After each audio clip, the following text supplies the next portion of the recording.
Blair's a trans woman. Why don't we let her answer? I'm also transgender. I know. Okay. Go ahead. Which trans are you, if you don't mind me asking? I'm non-binary. What does that mean? I'm a non-binary person. I use they, them person. So sorry, are we going to spend... do we really want to spend the rest of this discussing my personal You're the one who mentioned journey? it. I didn't even know.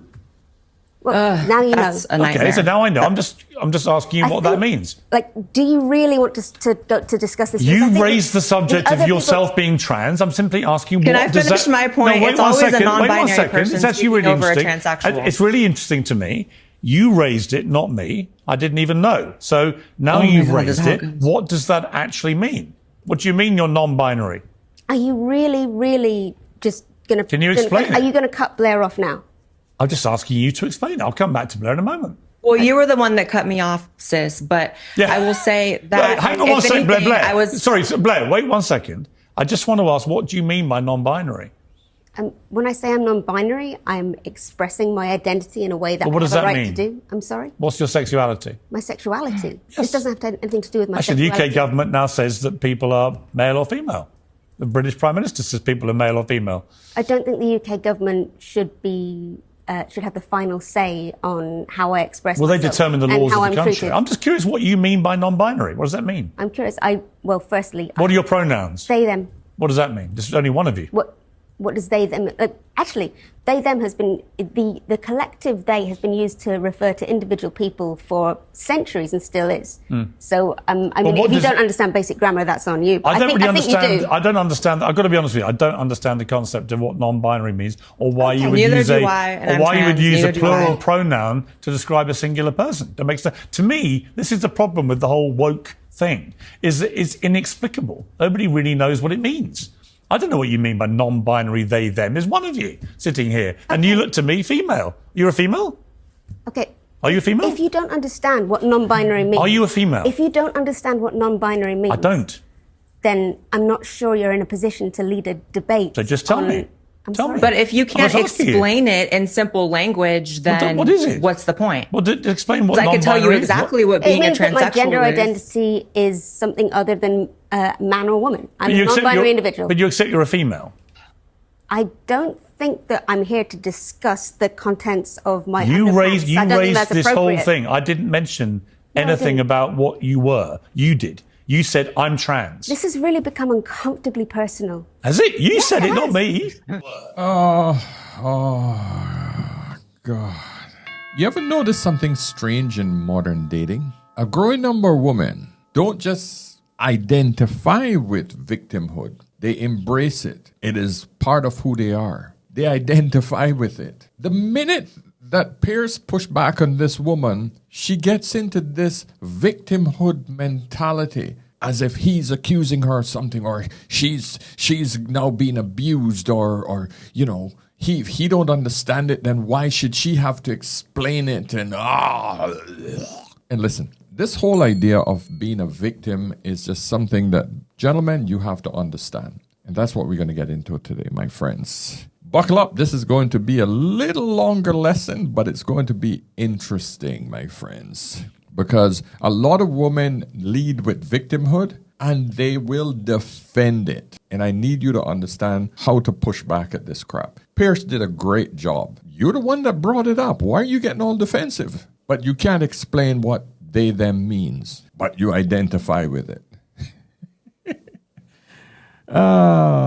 And here's the wild part, right? Being a victim is the most disempowering, unhappy, unproductive state of being. So why would anybody cling to this state? Why would they do this? Well, I'm going to get into it. I'm going to break it down for you, my friends. Subscribe, hit that beautiful like button so that this algorithm can push it out to many, many more people, because these are messages that men and women have to understand. Listen, I see this every day, every single day of my existence. Every woman has some excuse to being a victim. But you have to understand what she gains from this, okay? I got my notes off to the side here. My computer's here. So when you see me glance over, I'm just trying to stay on track with all the notes that I have. Cool? So I want to break down the hidden pathology behind all of this, the psychology behind this, the psychological incentives that women have to being the victim. And the thing is, a lot of these women don't want solutions. They want to remain a victim. Think about that shit. So, gentlemen, if you don't want to be emotionally trapped in this crap, listen up. Now, first of all, I'm not talking about real trauma. Definitely some women have gone through traumatic events. I'm talking about the woman who brings up something and then denies it. And then when you push back at her, she says that she's a victim. Okay? That's the type of bullshit that we need to deal with. The woman that says every ex that she's been with, been abusive, been a narcissist, every disagreement that you have with her is emotional damage that you're doing to her. Every feeling is a moral truth, and every consequence is somebody else's fault. In other words, lack of accountability. But first of all, I also want to mention one of my great viewers and contributors of content, Mr. Bernard. You're the gentleman that asked me to cover this particular subject. And I was triggered by this Piers Morgan video I saw that came across my feed this morning, so I thought I would address it. So thanks once again, Bernard, for sending me some great content and some great ideas to cover. Okay? Keep them coming, gentlemen. So you're not crazy for noticing this whole victimhood mentality. Don't think that you are the bad guy for pointing it out. This is something that has become very comfortable with women to execute across the Western Hemisphere. This is a huge problem in every single Western country right now. So let's unpack what this is going to mean for men today, okay? So the 4 psychological payoffs women get from this. Number 1, attention and validation, okay? Being a victim guarantees an audience instantly. Check out the DoorDash girl. Instant fame. Hey guys, so DoorDash just deactivated me 2 days after I reported my sexual assault. Hey guys, I just lost my job, and they won't tell me why.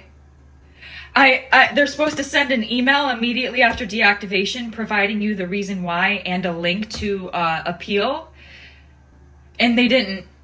So I contacted support, and they made me sit on the phone with them for 50 minutes just to tell me that they can't tell me the reason why, and I have to just go ahead and appeal without knowing why.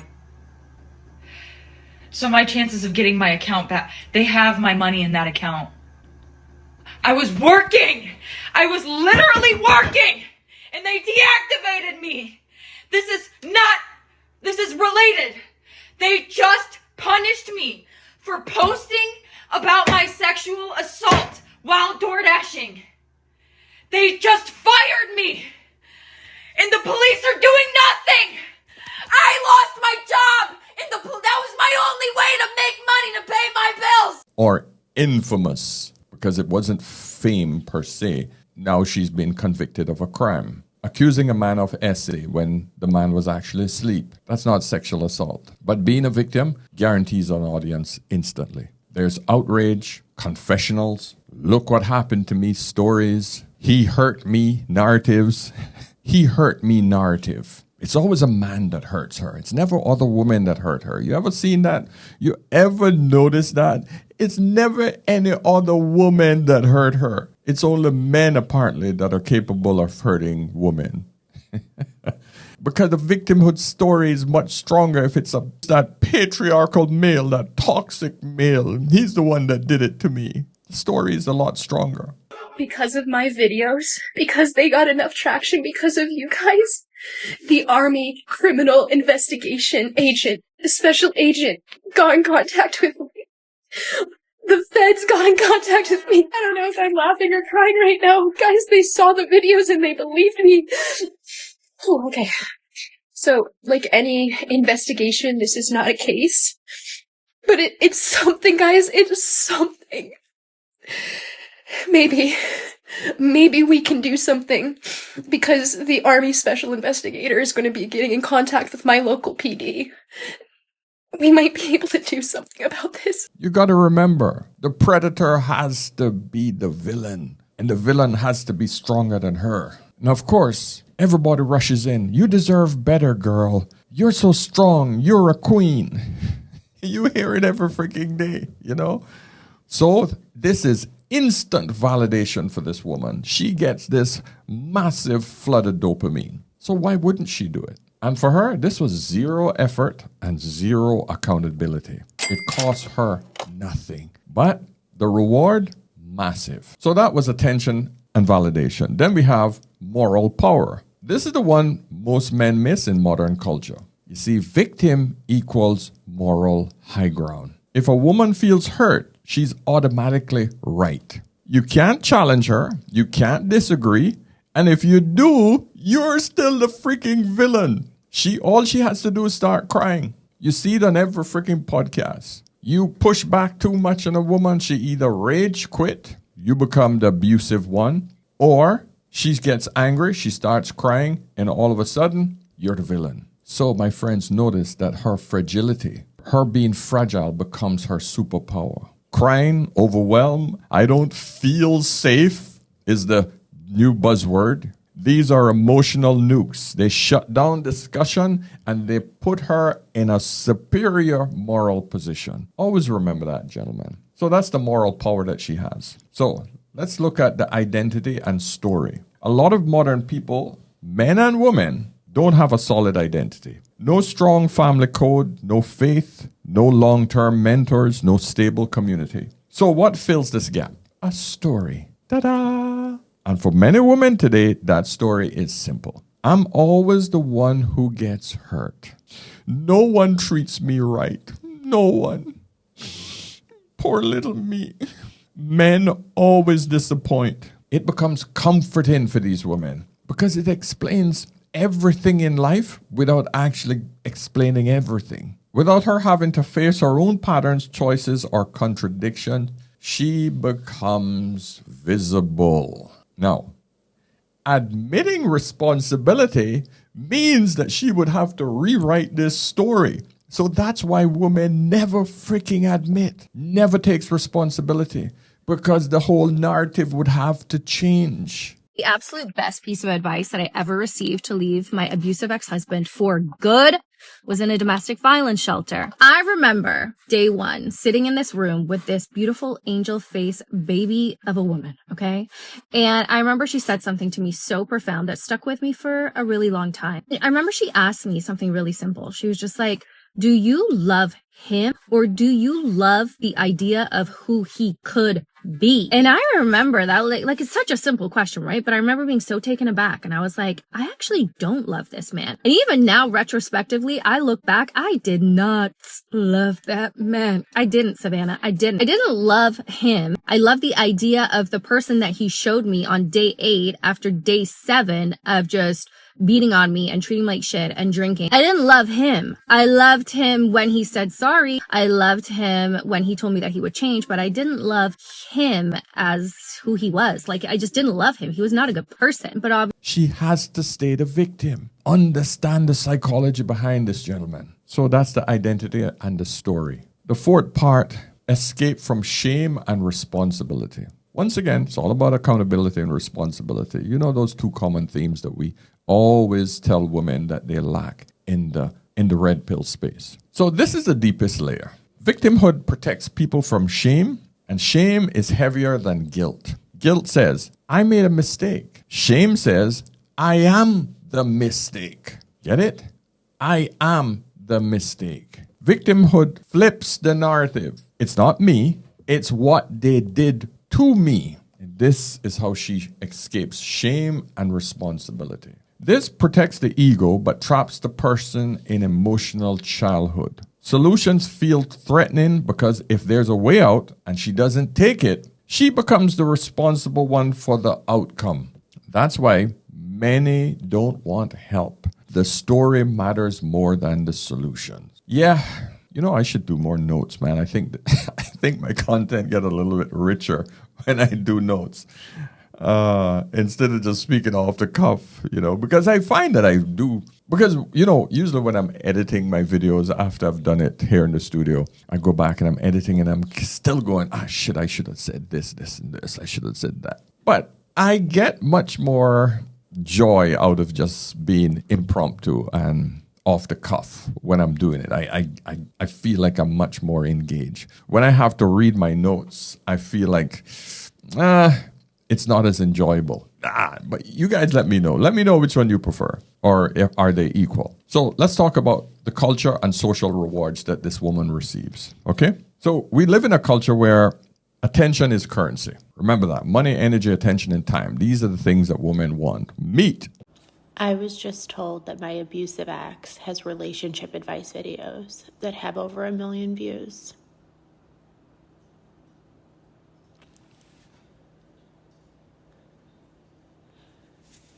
Outrage performs better than wisdom. It's so true. Victimhood sells better than accountability. Therapy language is misused as a shield. So that's where you get a lot of this crap. He's a misogynist. He's a sociopath. He's a psycho. He's a this. He's a that. He's a this. It's just constant bullshit. What we call psychobabble. It's thrown at us constantly as men. But oh God forbid if we said, oh, she's a hoe or she's a misandrist. What does that mean? Influencers build entire brands on this trauma, my friends. If you listen to some of these podcasts, it's all about their dating chronicles. It's all about the amount of guys that have misused. It's about the guys that they have slept with and misused them and all of this. It's just constant. That's all these female podcasts talk about. But it gets clicks because women love to gossip about smut. That's their idea of porn. So important. Yes. Do you know there's like categories of like, some men? Oh. No, you don't understand. I have gone in a rabbit hole. I didn't know how special are eaters to these men. What? Hold on. Rewind. You didn't know. No, I know. But listen, these men have these girls on their phone. Everybody has a eater. And I didn't know that.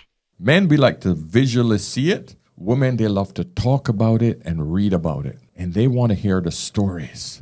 That's their excitement. There's no punishment for exaggeration or even reframing reality. But there's a big reward for playing the emotional underdog. Oh, gosh, yes. Even in dating, a woman who paints her ex as a monster gets new men lining up to play Captain Save-A-Ho.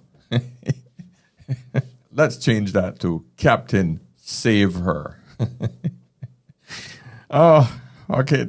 That's a YouTube safe word. You know what? I'm going to keep both in so that you can understand what I'm saying. Victimhood becomes a survival strategy, my friends. For these women, yes. So now let's look at why so many of these women don't want solutions. Okay? What is a solution? It means you could change this, but oh God, no. She gets more attention from being the victim. You could have done better. Oh gosh, no. That means I would have taken responsibility and accountability. Hell no. That means I would have to change again. You played a role in your outcome. Oh, no, gosh, no, I didn't. No, that would mean I would have to take responsibility again. No. It was always someone else's fault. All of these things are uncomfortable for the woman. You can see this. So instead of solving the problem becomes a personality of hers, a brand, a familiar emotional home that she has. It's a cocoon for her because she gets massive amount of validation from this shit. Remember that, man. For some, victimhood is safer than growth. Whew. Victimhood is safer than growth. They don't want to grow. Remember, they get a lot of validation from that victimhood, man. You have to understand how deep this psychological victimhood goes, man. So here's where the guys get trapped. This is the part that you need to really observe. Spot the patterns early, my friends, and correct it. Endless conflict with past partners. Big problem. Watch that carefully. Zero ownership of past choices. It's always his fault. Always that ex's fault. Constant emotional emergencies. Everyone else is always at fault except her. Okay?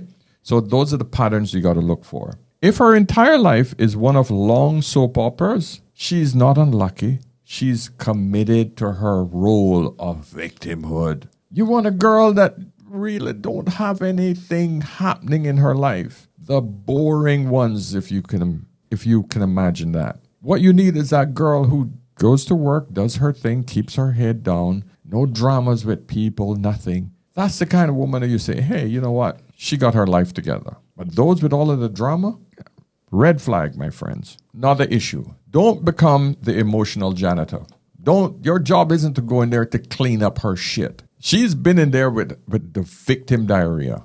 Now when you come in, you got to clean all of that shit up. Offer one simple, calm suggestion. If she rejects it and keeps looping the story, step back. Big red flag. She's not looking for improvement, my friend. She's looking for an audience. Don't volunteer yourself, okay? Please don't do that. Please do not become Captain Save Her. I used to do that. I used to do that a lot in my early days, man. I swore that I could step in and save every one of them. And I realized that they don't change. They suck your energy until you have nothing left. And then when you realize, shit, nothing's changing, man, you step back. And then you realize, whew, I feel so much freer. Of course, you're always thinking, you know what? I'll hang in there. I'll probably hit it a few times, you know. But guess what? It becomes so exhausting before you get in there that you just say to yourself eventually, shit, this isn't worth it. Next point, never fight within the victim-villain frame. If she casts you as the bad guy, logic won't save you. You must reject the frame. I don't accept that version of events. I'm stepping back from this conversation. That stops the spiral instantly because she's trying to get you in the freaking loop, man. So never fight within that victimhood frame. Don't do it. So what you should do is just simply choose women that reject victimhood. She don't want to be the victim. That's a good woman. And gentlemen, at all times, you're just protecting your peace. That's it. A woman who clings to victimhood cannot build a strong, stable relationship. Not because she's evil, because she's emotionally stuck. You're not her therapist. You're not her savior. And you're not her emotional punching bag. And I'd like to add one more. You're not her emotional tampon. Walk away early, my friends. So listen, in conclusion, I want you guys to keep the discussion honest, okay? Not every woman doing this is malicious. I just want you ladies to understand I'm not saying this to all of you. But holy shit, the large majority of you single women that have been off the market for a while and you are constantly on social media watching this crap, and you realize that these women are getting tons of views just being the victim, you will start to pick up those traits, without a doubt. Yeah, some of these women are raised with families where the fragile girl role was assigned to them. Some genuinely don't have good emotional tools. I told people before, they're like, oh, you hate all men. I'm like, I've never said that, but if the shoe fits, wear it. I don't give a fuck. But also, yeah, don't you? Haven't you ever spent time with one? They're fucking awful. Like, have you ever seen a group of guys out, like all straight dudes, and they're all laughing? Have you ever been like, God, I wonder what they're laughing at? No. When they're laughing, I'm going, the fuck are they doing? Something bad, probably. I'm like, they probably just hit a woman. They're probably high-fiving over a slur. True. I bet. That's what I think. High-fiving over a slur. When I see girls and gays and theys all out and they're king and they're laughing and I'm like, oh, that looks awesome. Mm-hmm. When I see men doing it, I'm like... Some are lost in the online therapy trap, you know.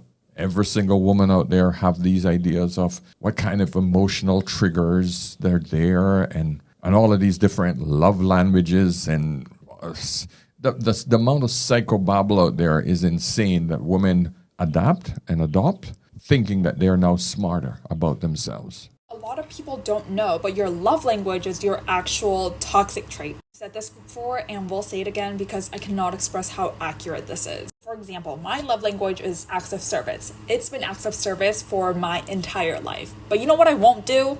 Ask for help. I will never ask for help, and that's why it's my love language when you do things without me asking, because why do I have to tell you to do it?